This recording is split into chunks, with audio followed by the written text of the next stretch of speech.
바로 말씀 보시겠습니다. 창세기 12장 마지막 구절에서 오늘 말씀을 시작합니다. 창세기 12장 20절만 합독하겠습니다. 창세기 12장 20절이요.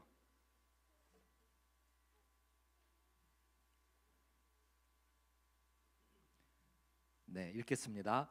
바로가 사람들에게 그의 일을 명하매 그들이 그와 함께 그의 아내와 그의 모든 소유를 보내었더라. 아멘. 자, 12장 이야기를 조금 해드리고 오늘 말씀으로 넘어갈게요. 하나님께서 아브라함을 뽑았어요. 하나님께서 아브라함을 불렀어요.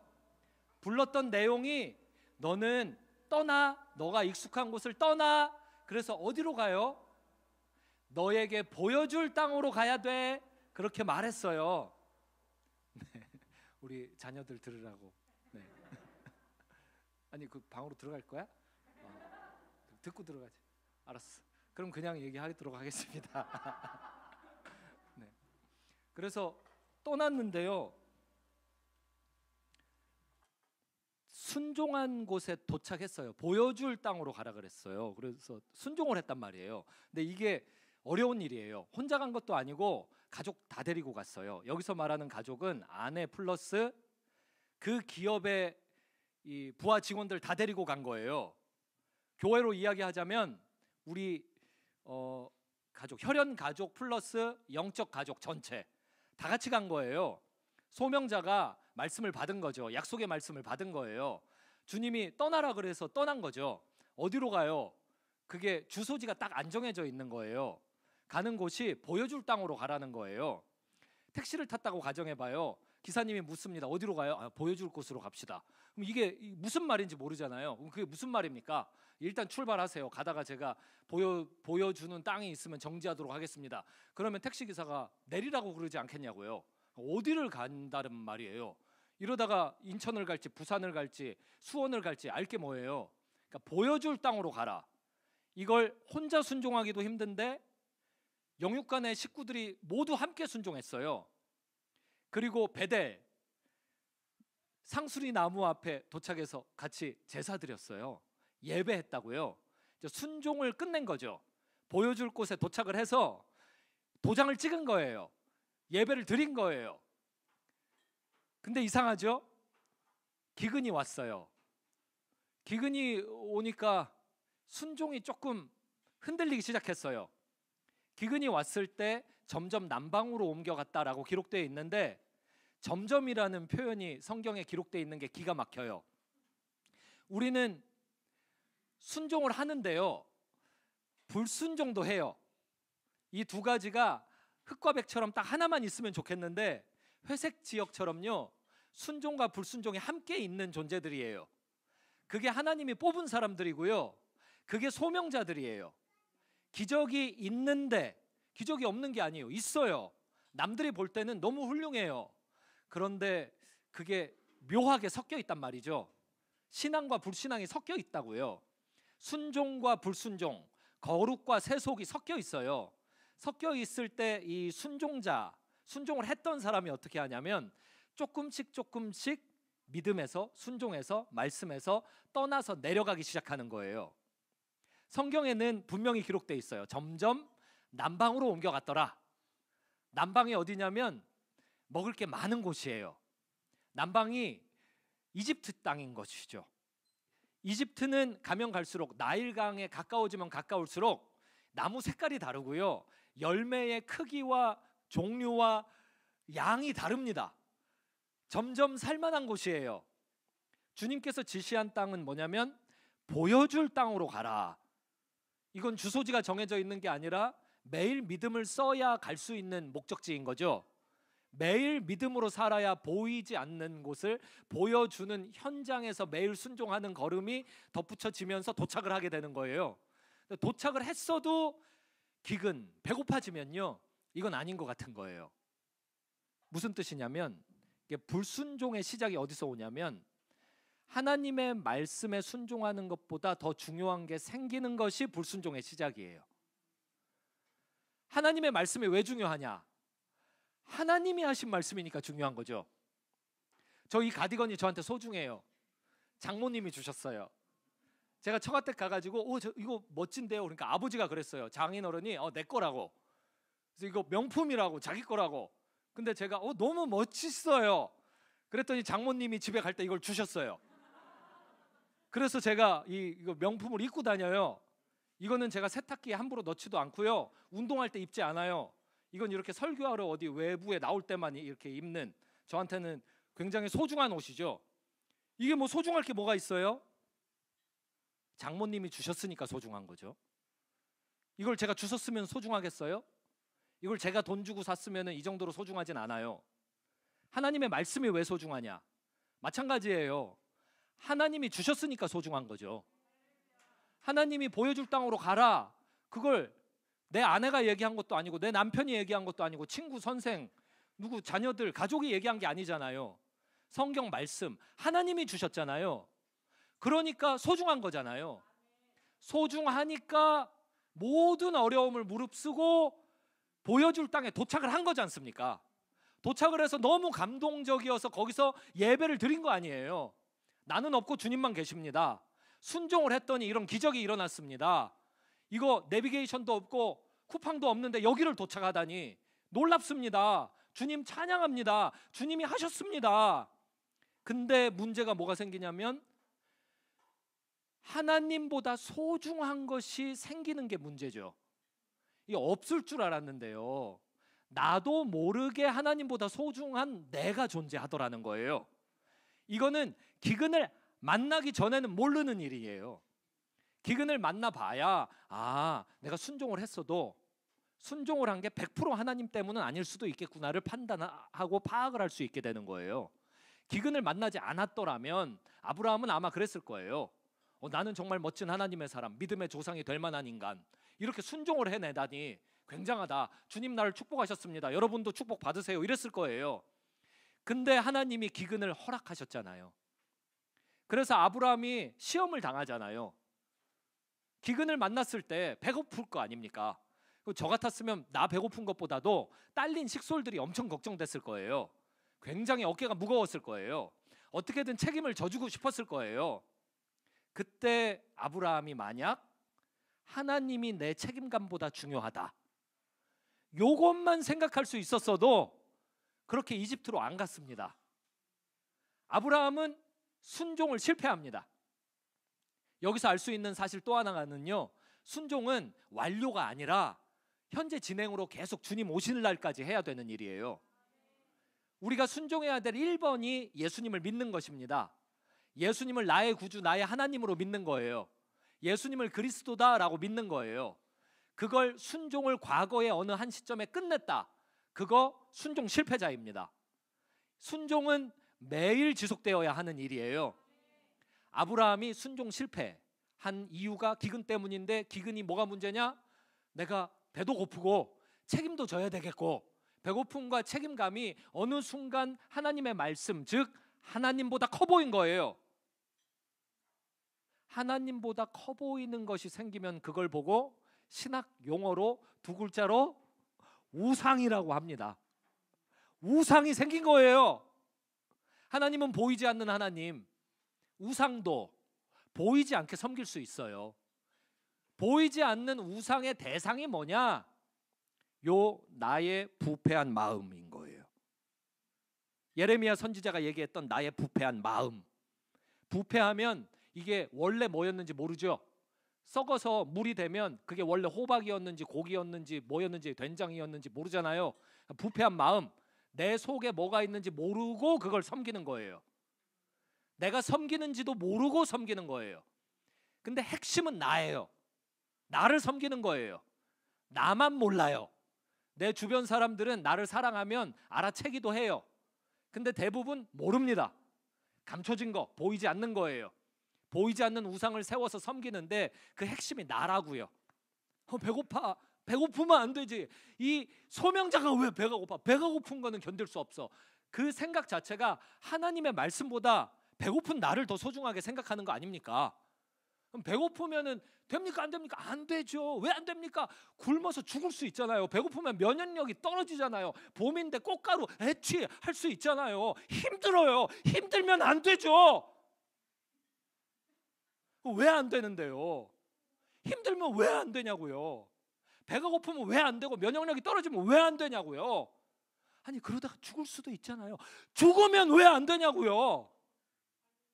죽으면 천국에서 눈 뜰 거 아닙니까? 할 말이 있잖아요. 순종하다 죽었습니다. 예, 굶어 죽었어요. 면역력이 떨어져서 병 걸려 죽었어요. 그런데요, 죽기까지 순종했습니다. 그럼 주님 품에 안겨서 할 말이 있고 부를 노래가 있을 거 아닙니까? 근데 우상을 섬겼으니 천국 가서 할 말이 없죠. 너 뭐 하다 왔니? 남방으로 점점 옮겨가다 왔는데요. 그럼 내가 너 뽑은 거, 너를 뽑아서 약속의 말씀을 주고 그거 어떻게 됐니? 그러니까 깜빡했네요. 할 말이 없어요. 천국 가서 부끄러워요. 남방으로 점점 옮겨가다 보니까 이런 식으로 불순종을 하게 됐고, 불순종은 불신을 가지고 오게 됐고, 불신은 두려움을 갖고 왔습니다. 왠 줄 알아요? 성경이 말하는 악인, 죄인은요, 믿지 않는 자입니다. 우리끼리는요, 법을 가지고 이야기할 때 뭐 사기를 쳤다든지 누구를 죽였다든지 때렸다든지 그 죄로 정한 것들이 있지 않습니까? 그거 누가 고발하면은 법정에 서가지고 정죄를 당하고 책임을 져야 될 거 아닙니까? 성경이 우리에게 이거 죄다라고 명시해 놓은 게 있어요. 그러면 천국 법정 앞에 섰을 때 우리도 말씀에 근거해서 고발을 당하고 그 고발의 죄의 대가를 받아야 될 것입니다. 그게 성경에 나와 있어요. 그러면 고발당하는 그 죄가 뭐냐? 하나님을 하나님으로 믿지 않는 것입니다. 하나님을 그냥 나를 투영한 어떤 우상 신들처럼 대했다? 이거 안 믿는 거예요. 내가 절에 가서 나무 아미타불 하다가 교회에 와서 오 주 예수 그리스도의 이름으로 기도합니다. 나무 아미타불 이렇게 할 수 있는 거예요. 내가 우리 시부모님 모시고 제사를 드리다가 그렇게 시키는 거 제사를 드리는 열심을 가지고 그대로 교회에 와서 매주 주일 예배를 제사 드리는 심정으로 드릴 수 있는 거예요. 내가 내 마음을 가지고 주님을 섬길 수 있는 거예요. 내가 옛날에 하던 대로 말이에요. 옛 자아를 가지고. 성경은 하나님을 하나님으로 대하지 않는 모든 것, 믿지 않는 모든 것을 죄라고 규정하고 있어요. 명시하고 있어요. 믿지 않으면 죄. 믿음의 대상은 누구? 하나님. 하나님이 믿으라고 하는 것은 뭐? 예수가 그리스도다. 예수님이 너에게 유일한 구원자이다. 살아서나 죽어서나 내 생에서나 이 생에서나 예수님만이 너의 구세주다. 이걸 믿으라는 거예요. 믿음은 사랑과 동의어입니다. 사랑은 100%여야 돼요. 믿음도 100%여야 돼요. 100%라는 것은 어느 한순간에 끝나지 않는 문제예요. 어제 부부가 서로 사랑하기를 뜨겁게 사랑했는데 오늘 갑자기 사랑을 안 한다. 그래서 각각 다른 사람을 찾아간다. 그러면 그 하루 찾아간 것 때문에 과거의 모든 사랑이 진정성이 사라지는 거 아닙니까? 믿음도 그런 거예요. 내가 소명자예요. 믿음을 가졌어요. 주님이 주셨어요. 은혜를 받았어요. 그래서 기도도 뜨겁게 했고요. 순종도 뜨겁게 했어요. 근데 오늘은 달라요. 왜? 기근을 만나고 보니까 내가 볼 때 내가 더 소중해졌기 때문이죠. 내가 책임을 져야 하는 일이 생겼기 때문이죠. 그러니까 내가 더 소중하고 내 책임감이 더 소중하고 내 배고픔이 더 소중해서 오늘 하루만 안 믿을게요. 그 하루 불신 때문에 여태까지 믿어온 모든 것의 진정성이 사라지는 거예요. 믿음은 100%여야 돼요. 그래서 하나님 사랑할 때도요, 전심을 다해서 사랑해야 되는 거예요. 믿음도 똑같은 거예요. 마음을 다해서 믿어야 되는 거예요. 마음의 한 부분이라도 믿음이 비어 있으면 불신과 같은 거예요. 우리끼리는 대단할 수 있지만 99% 믿는 사람을 쳐다보며 50% 믿는 사람이 박수를 치며 당신 대단합니다 할 수 있지만 하나님 나라 법정, 천국 법정 앞에 가서 서면 그게 불신이 되는 거예요. 하나님이 이 믿음의 여정으로 아브라함을 뽑아서 말씀 주셔서 초대한 것처럼 이 자리에 있는 우리 모두를 한 명도 빠짐없이 다 초대했어요. 우리 자녀들까지 다 초대했어요. 초대해서 믿음의 여정을 출발시키셨어요. 불신이 생기고 보니까요, 믿음의 요만큼을 실패하고 보니까요, 이만큼 순종했는데 요만큼 불순종하고 보니까요, 요만큼이 뭐냐? 마음의 불순종. 실제 불순종도 아니야. 마음의 불순종, 두려움이 생겼어요. 믿음 실패하잖아요. 그 1% 불신 생기잖아요. 바로 두려움이 옵니다. 잠언 20장에 보면 써 있어요. 악인에게는 두려워하는 것이 임하거니와. 그게 자연 법칙 속에 새겨져 있는 창조주 하나님의 섭리예요. 자연 법칙에 뭐가 새겨져 있냐면 불신자는 두려워하는 것을 만들어내며 살게 돼 있어요.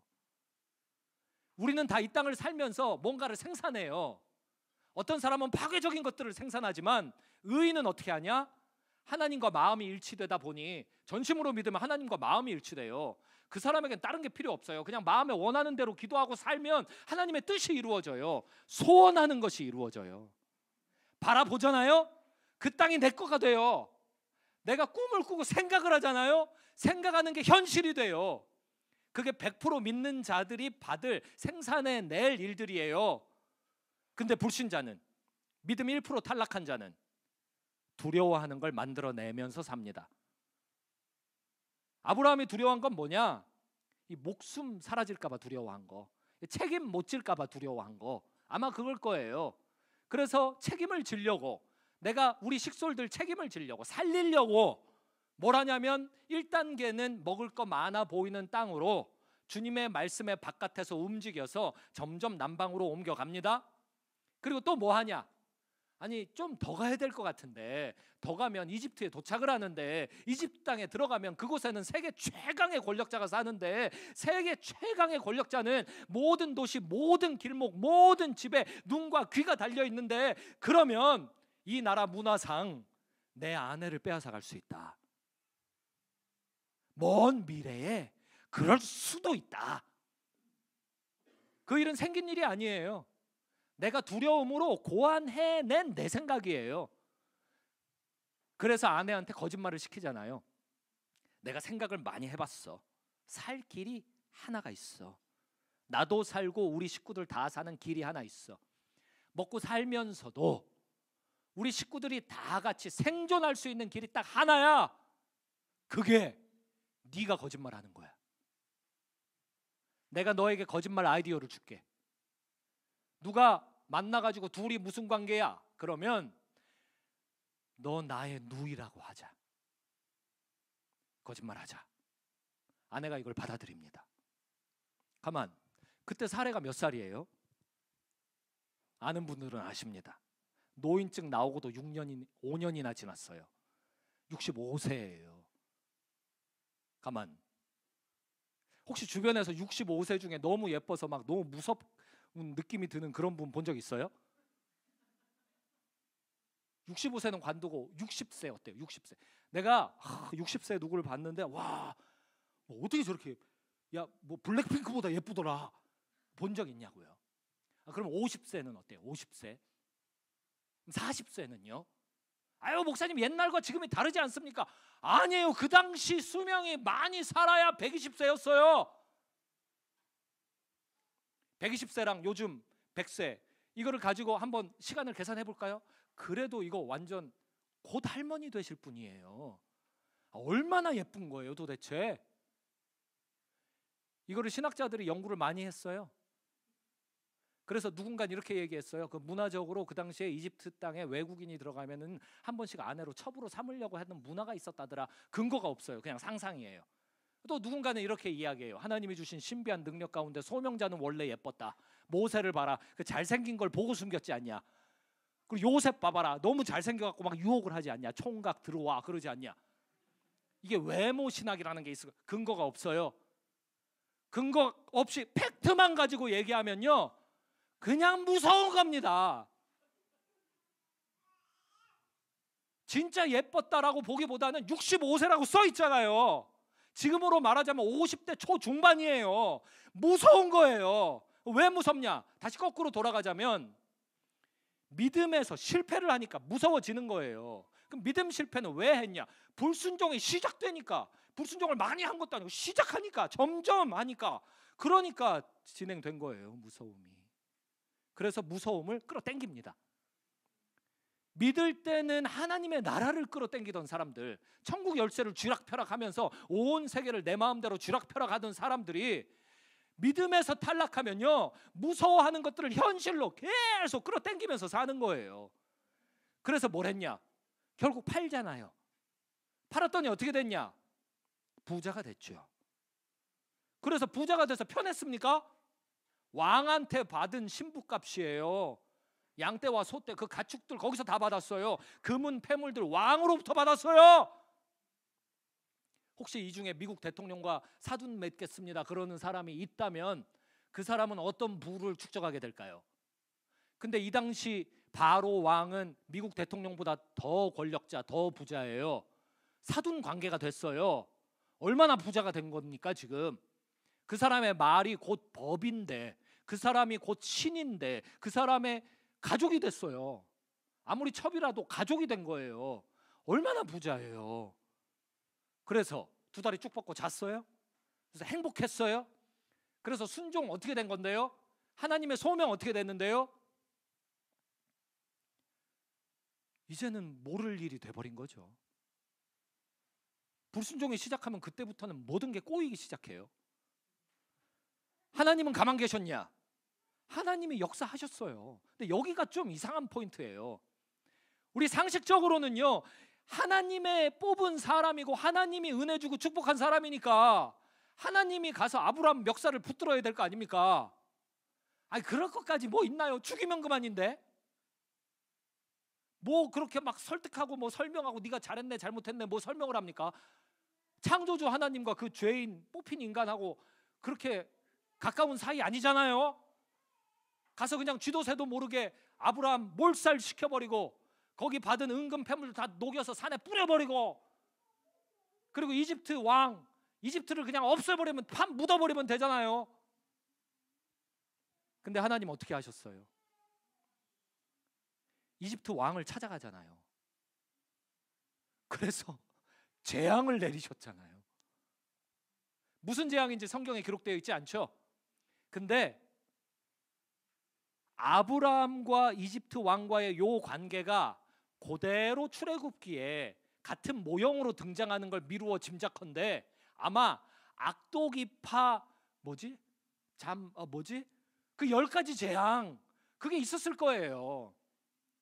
그래서 이집트 왕 바로 왕은 어떻게 됐을까요? 그 당시 바로 왕은 내가 신이다 그랬던 인간이잖아요. 그러니까 신권과 리더십이 그냥 바닥에 추락한 거죠. 그리고 스스로 깨닫습니다. 아, 이거 내가 결혼을 잘못했구나. 내 저주를 받고 있구나. 지금 내 리더십은 끝장났구나. 나는 이제 신이다라는 말을 못하겠구나 이 백성들 앞에서. 그럼 이걸로 해결을 해야 될 텐데 안 그러면 이거 재앙이 계속 올 텐데 어떡하냐. 여봐라, 가서 내 처남 맞아요? 매제인가? 매제를 불러와라. 데리고 와요 아브라함을. 그래놓고 거기다 얘기하잖아요. 아브라함 왜 그리 쨌자요? 나 너무 힘들어. 당신이 하나님의 사람이라서 죽일 수도 없고 살릴 수도 없고 그냥 데리고 가요. 제발 데리고 가요. 그리고 나서 부하들에게 명령하는 장면이 이 20절이에요. 18절로 20절. 바로가 아브라함을 불러서 이르되 내가 어찌하여 나에게 이렇게 행하였느냐. 왜 그러셨어요? 내가 진짜 너무 상처받았잖아요.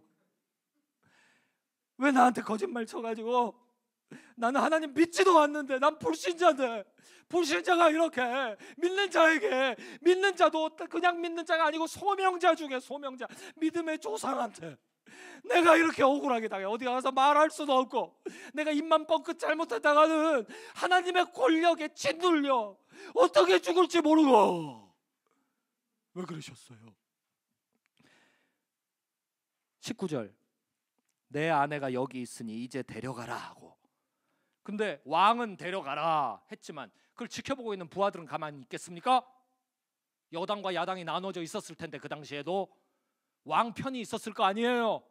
왕 편이 그거 가만 놔뒀겠어요? 저 인간들 때문에 우리가 이렇게 된 거예요? 알았어요. 곱게 돌려 보내드리니까 가만 계세요. 왕은 바로는 가만히 있어요. 하고 끌고 어디로 끌고 가도 쥐도 새도 모르게 어디 갔다가 죽여서 파묻어도 모를 일이잖아요. 충성스러운 부하들 들으라고 왕이 이야기합니다. 바로가 사람들에게 그의 일을 명하매. 성경이 기록한 이유가 있어요. 이거 명령을 해야 되는 거예요. 명령을 안 하면 하나님의 사람이 세상 권력 앞에 짓눌려서 잔인하게 죽임을 당하게 될 것입니다. 이거는 핍박의 죽음 아니고 의로운 죽음 아니에요. 이거는 불순종해가지고 죽는 거예요. 그래서 명령이 필요해요. 명령을 해서 그들이 그와 함께 그의 아내와 그의 모든 소유를 보내었더라.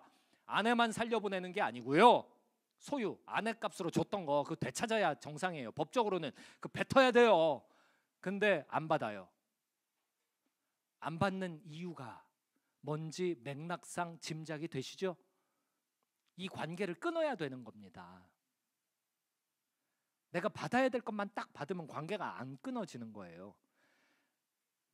내가 받아야 될 걸 안 받아야 관계가 끊어지는 거예요. 이게 뭔지 알아요? 신학 용어로 속량이라고 하는 거예요. 꼭 받아야 되는데 그걸 안 받고 내 걸 더 주는 거예요.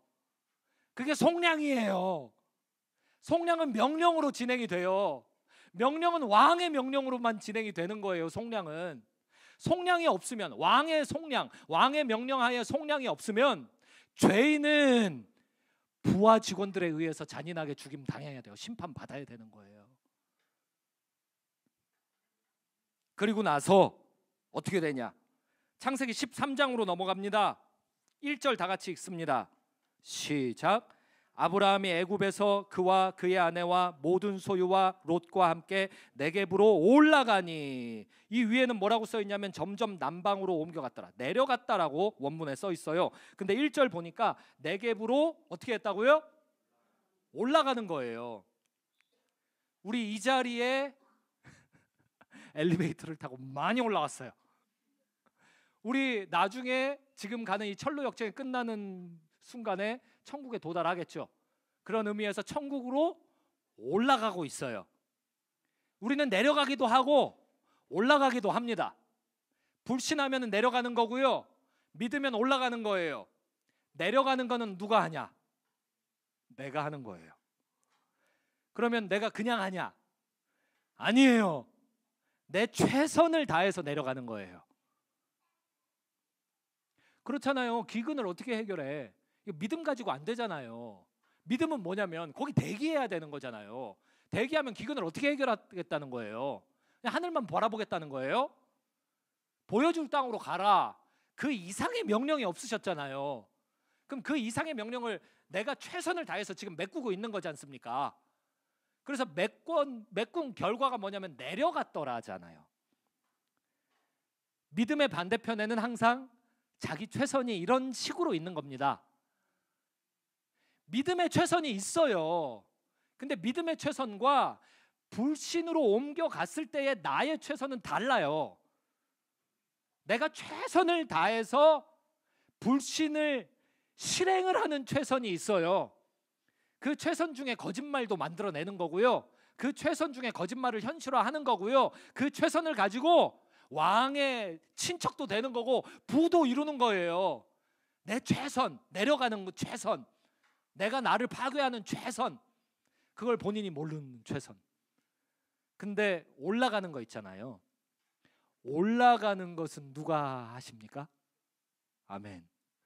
이건 하나님이 하시는 거예요. 그 내려간 이게 거의 바닥을 치기 직전이거든요. 왕에게 재산 받아온 이 사건, 아내를 팔고 재산 받아온 이 사건, 이게 지금 보통 죄가 아니거든요. 이거 하나님의 심판이 기다리고 있는 문제거든요. 근데 요걸 하나님이 극적으로 해결하심으로써 아브라함은 어떤 마음의 상태가 되냐? 와, 나 큰일 날 뻔했네. 겁먹은 상태 되는 거예요. 와, 왕이 부하들한테 명령해서 이거 다 돌려보내라고 명령하는 거 봐봐. 와, 이제 가라 했을 때만 해도 엄청 쫄아가지고 난 사형이네 이제. 어때, 왜 그러셨죠요? 할 때 다시 들어오라고, 바로 궁으로 다시 들어오라고 할 때 그때부터 아마 뒷골이 서늘했을 거예요. 아, 들통났나? 아, 나 이제 죽임 당하나? 근데 왕이 하는 행동을 보니까, 하나님 때문에 왕이 나를 못 죽이는 모습을 보니 하나님, 맞다, 내가 깜빡 잊고 있었네. 하나님이 이집트 왕보다 더 컸잖아. 더 큰 파워, 더 큰 부와 권세를 다 갖고 계신 분이 계셨잖아. 나 지금 그분께 순종하느라고 지금 목숨을 걸고 이러고 있었는데 내가 깜빡했네. 큰일 날 뻔했네. 그걸 하나님의 은혜로 깨닫게 되는 거예요. 이거를 누가 가르쳐 준다고 될 일이 아니에요. 이거를 옆에서 아내가, 여보 나랑 거짓말 치자, 내 여동생이라고 제발 좀 해줘, 당신 말 거짓말 한마디면 내가 살고 식솔이 살아.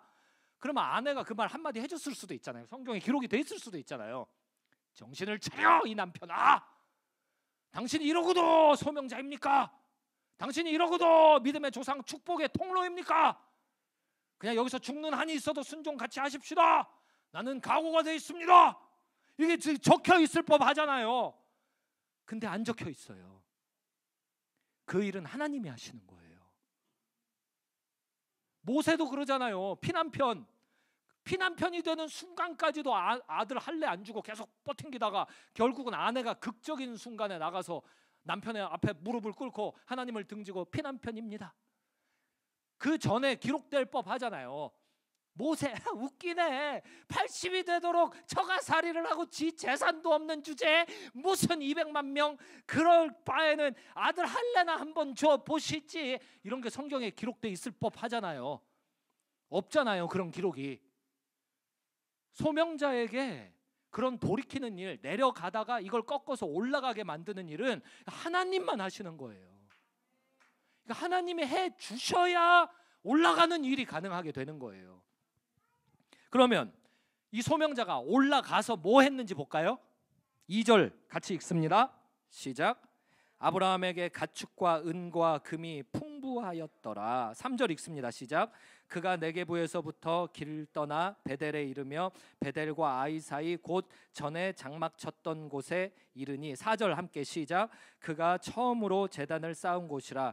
그가 거기서 여호와의 이름을 불렀더라. 아멘. 가서 첫사랑의 장소, 첫 순종의 장소에 가서 처음 했던 그 예배를 다시 드리는 거예요. 이거 본전 생각 인간적으로는 엄청 날걸요.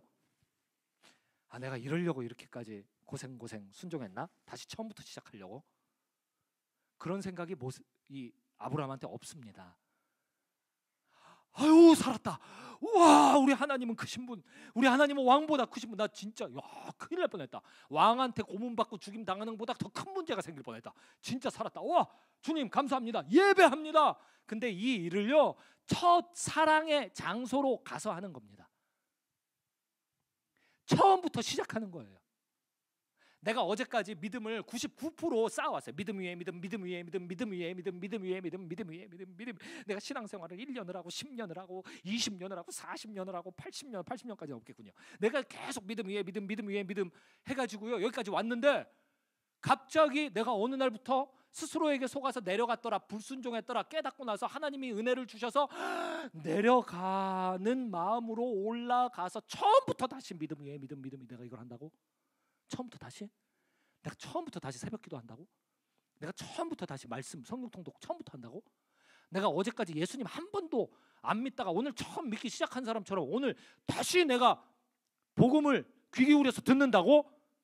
내가 다시 오늘 처음 예수님 만난 기쁨에 취한 사람 마냥 뛰쳐나가서 복음을 다시 전한다고?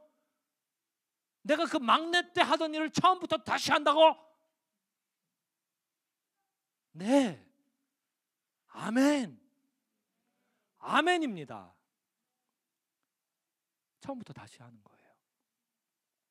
베델로 돌아가는 겁니다.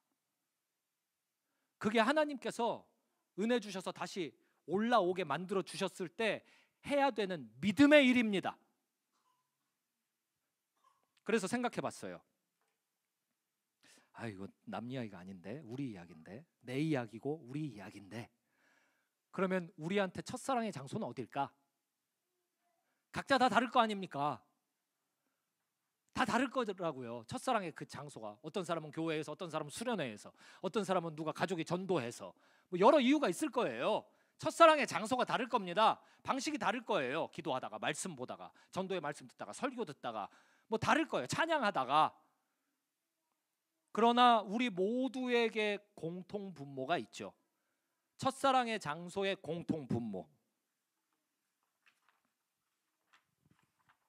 와, 제가 설교 준비를 3편을 했어요. 3편을 해서 여기 앞에서 계속 기도했어요. 주님, 뭐 어떤 말씀을 전하라고 그러십니까? 3편. 왜 말씀을 뭘 전하라고 안 알려주십니까? 그래서 일단은 인간적으로 최선을 다해 3편을 준비해 와서 아까 찬양하다가 깨달았어요. 그렇구나, 이걸 전하면 되겠구나. 사도행전 5장 42절 함께 찾아봅시다. 이게 첫사랑의 장소입니다. 이게 교회가 함께 출발했던 첫사랑의 장소를 대표하는 말씀으로 오늘 하나님께서, 성령 하나님께서 틀림없이 우리들에게 주시는 말씀입니다. 사도행전 5장 42절 말씀 다 같이 읽습니다. 덜 찾으셨군요. 좀 기다리겠습니다. 사도행전 5장 42절 찾으셨으면 아멘. 읽습니다. 그들이 날마다 성전에 있든지 집에 있든지 예수는 그리스도라고 가르치기와 전도하기를 그치지 아니하니라. 아멘. 이게 첫사랑의 장소. 이게 처음 우리의 베델이었습니다. 제가 긴 시간 설명을 드릴 수 없어서 짧게 설명하려고 예화를 준비해 왔어요. 피자의 장인이 우리나라에 한 명 있었습니다. 제가 만든 이야기예요. 피자 장인 이름이 송준기입니다. 와, 내 평생을 바쳐서 이런 피자는 세계적인 피자, 세계 최고의 피자야. 근데 저에게 이제 아들이 둘 태어난 거예요. 딸이지, 참 미안해요. 딸이 둘이 태어난 거예요. 그래서 딸 둘한테 피자를 가르쳤습니다. 내 어깨 위에서, 거의 내 어깨 위에서 사업을 일구어라. 너는 처음부터 시작할 필요가 없다. 내가 평생을 바쳐서 50년을 바쳐서 일궈낸 이 기술을 너는 여기서 시작하면 남보다 50년을 앞설 수 있을지니. 그래서 저희 딸 둘이 이제 배운 거예요. 피자 기술을 배웠어요. 배우기를 한 3년 배우고 50년짜리 내공을 다 터득했습니다. 이제 세계적인 피자를 구울 수 있는 자식들이 된 거예요. 그래서 제가 이제 자식들을 데리고 이탈리아로 여행을 갔습니다. 이탈리아의 피자를 맛봐라. 근데 이탈리아에 제가 만난 적이 없는 피자의 초고수 장인을 만나게 된 거예요. 제 딸 둘이서 피자 맛을 본 겁니다. 우와. 첫째, 둘째 마음의 결단을 내렸습니다. 첫째가 결단했습니다. 나는 이제 피자 안 해. 너무 맛있는 거예요. 나는 이런 피자는 만들 수 없어. 우리 아빠가 50년을 기술을 연마해가지고 만든 피자, 내가 그걸 더 연마해서 지금 조금 업그레이드 시켰는데 이건 차원이 다르잖아. 세계가 달라. 못해. 포기. 근데 둘째는 오, 할렐루야, 이런 맛이 있었어요? 그렇다면 나는 아버지 그동안 즐거웠어요. 안녕히 계세요. 나는 이분 밑으로 들어가서 다시 처음부터 시작하겠습니다. 이전까지 피자를 배워본 적이 없는 사람처럼 처음부터 시작하겠습니다. 둘 중에 누가 더 성공할 것 같아요? 아멘. 제가 무슨 말을 하려고 하냐면 피자는 교회를 이야기하는 거예요. 여기서 말하는 아버지는 우리 인생 전체의 경험, 요 순간에 요 자리에 앉기까지 나의 교회 경험들 있잖아요. 그게 보통 일 아니에요. 정말 여러분들 고수 중에 고수들이에요. 아까 뭐 찬양인도 하는 거 봐봐. 오늘도 자작곡이 들어갔나요? 오늘 없나요? 왠지 마지막 곡은 자작곡만 같았어요. 그리고 같이 막 기도하는 거 봐봐요. 엘리베이터 앞에서부터 서로 웃는 얼굴로 반갑게 인사하는 것 좀 봐봐요. 고수들 중에 고수예요. 그런데 우리가 고수 중에 고수 중에 고수, 진짜 초고수 누구를 만나냐? 사도행전 초대교회를 만나는 거예요. 그러고 나서 보니까 할 말이 없는 거예요. 앉으나 서나 길에 있으나 집에 있으나 내가 무엇을 하든지 언제 어디서든지 예수가 그리스도라고 가르친다고? 그게 지금 우리랑 안 맞잖아요. 진짜 솔직히 안 맞잖아요. 그러니까 이게 와 어떡하지? 둘 중에 하나 아니에요? 하나는 에이 너무 그거 못해 먹겠네. 이런 게 첫 출발의 장소. 이게 베델이야? 이게 처음부터 시작하는 거야? 그럼 이건 좀 과하잖아. 모든 순간에 내가 뭘 하든지 예수가 그리스도라고 가르치라고? 아 왜 김 부장 안 들어? 상무님 들어왔습니다. 네. 아 그래 결제 서류 지난주에 주말에 던져놓고 간 거 말이야. 이거 말이야. 내가 다시 올려야 될 것 같은데 예 제가 바로 김 대리를 조져서 제가 다시 올리도록 하겠습니다. 근데요 상무님 그거 아세요? 예수가 그리스도십니다. 아 내가 그걸 한다고? 내가 지금까지 잘 피해 다니고 잘 숨어 다녔는데 내가 지금 그걸 한다고? 아 선생님 제가요 지난 주말에 우리 부모님과 함께요 이렇게 지내고 왔어요. 이걸 제가 앞에서 한번 발표하겠습니다. 그래 발표해라. 자 여러분들 학생 여러분들 들으세요. 제가요 어제 베델로 돌아갔지 않겠습니까? 그래서 부모님과 함께 송도 땅을 밟으면서 기도를 하고 예배를 드리고 베델로 돌아가리라 그랬습니다. 그리고 여러분들에게 전할 말을 준비해 왔어요. 따라해 보세요. 예수는 그리스도다. 아멘 하시기 바랍니다. 내가 그걸 한다고? 내가 언제 어디서든 집에 있으나 내가 교회를 가나 언제 어디서든 예수가 그리스도라고 가르친다고 내가? 그러다가 죽으면 어떡해? 그러다가 나 다음 승진에 누락되면 어떡해? 그러다가 나 친구들한테 왕따 당하면 어떡해?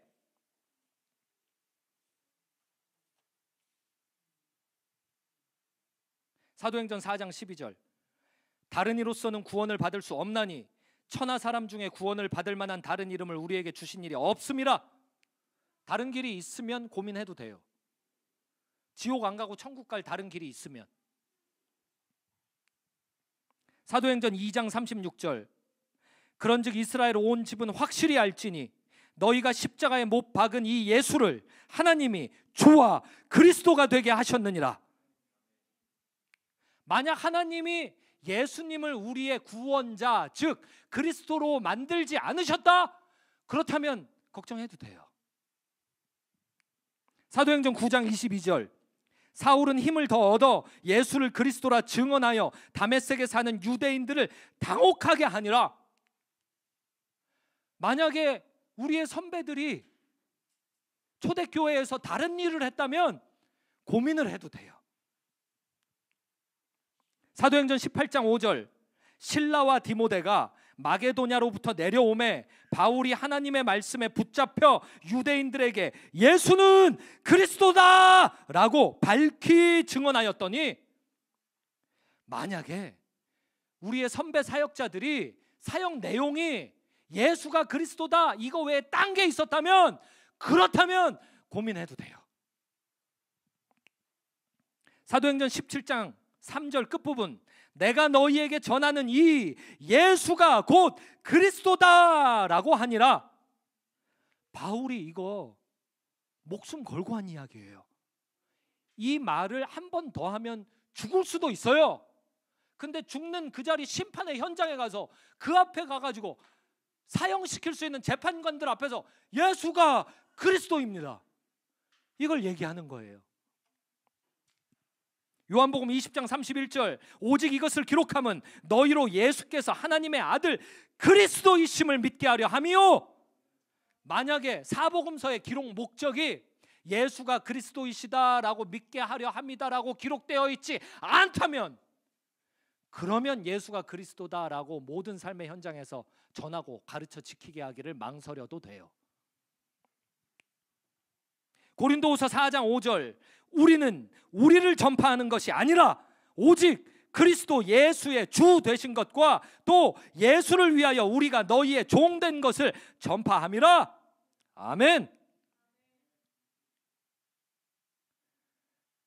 이제 기도해요. 우리에게 다른 길이 없어요. 우리에게 다른 베델이 없어요. 자기 부인하고 자기 십자가를 져야 예수님 따르잖아요. 그게 아브라함 똑같지 않아요? 자기를 부인해야 하나님의 약속의 말씀을 끝까지 순종할 거 아닙니까? 약속의 말씀 순종하는 가운데 기근 만났어요? 그러면 그걸 자기 십자가로 져야 순종할 거 아닙니까? 근데 십자가가 뭐 좀 무겁습니까? 아이씨 무거워. 벗어 제끼면 당장은 안 무거울지 모르지만 믿음에선 탈락할 거 아닙니까? 그러면 다른 인간도 아니고 내가 믿음에서 탈락해서 그거 살 수 있겠냐고요. 내가 예수님이 그리스도다 이것 때문에 여기까지 살고 있는데 앞으로도 그것 가지고 살고 싶은데 내가 다른 거 갖고 살 수 있냐고요. 다른 길이 나한테 있냐고요.